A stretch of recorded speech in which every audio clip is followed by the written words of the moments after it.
Pasabog daw ang magiging pagbabalik ni Andrea Torres sa alias Robin Hood. Todo raw kasi ang naging paghahanda niya para sa pagbabalik niya bilang Venus, ang starbite sa team ni Aubrey Carampel.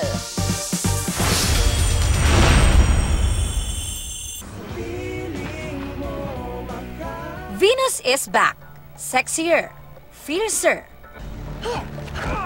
and stronger. Venus, as in the goddess. Ito ang pangako ni Andrea Torres sa mga nag-aabang na ng swabing pagbabalik ng alias Robin Hood. At magbabalik raw siya with the bang. Unang pasok pa lang niya, for sure magugulat sila. Sa kanyang Instagram account, makikita kung gaano naghahanda si Andrea para sa pagbabalik ni Venus. Bukod sa training at tuloy-tuloy na workout, nag-aral din daw si Andrea ng martial arts para mas lalo siyang maging sexy and fit. Open ako ngayon to try different things na pwedeng magamit ni Venus. Bukod sa original cast ng alias Robin Hood, may mga bago rin silang makakasama. Kay Jay Manalo pa lang ako nagkaroon ng eksena. Nakaka-starstruck siya. Kasi napanood ko yung mga movies niya eh.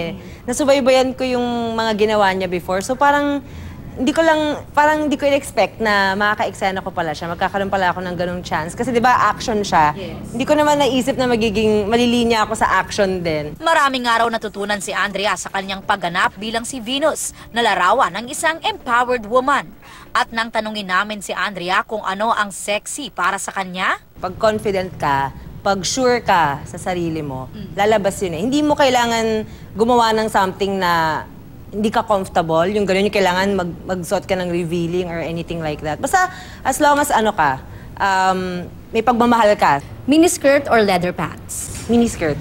Boots or heels? Heels. Beach or pool? Beach. Whip or stick? Whip. Mahaba or maikse? Mahaba. Aubrey Carampel, GMA News.